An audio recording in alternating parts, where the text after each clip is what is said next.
डकैती करने का एक नया स्टाइल आप भी देख कर हैरान रह जाएंगे। ये आप वीडियो मुलाहिजा फरमाएं। एक शॉप पर एक बच्चा आता है, वो कोई कैलकुलेटर पड़ा हुआ था या कुछ पड़ी हुई थी, वो उठा के भाग जाता है। जब भागता है तो उसके पीछे दुकानदार जो था, मालिक था दुकान का, वो उसे कहता है रुक जाओ, लेकिन वो नहीं रुकता।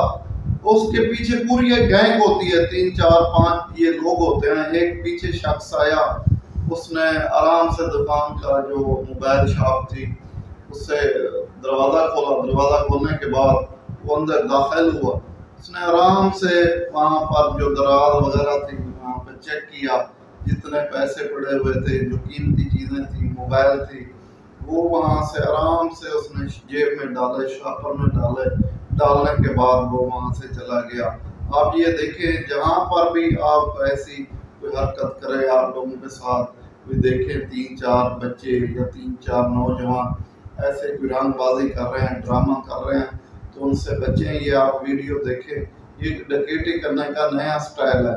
ना ही गन की ज़रूरत है, ना ही पिस्तौल की ज़रूरत है, ना ही किसी छुरी की ज़रूरत है, ना ही मोटरसाइकिल की। ये नौसरबाजी होती है। वैसे ये डकैती का रंग नहीं देंगे, ये एक नौसरबाजी होती है।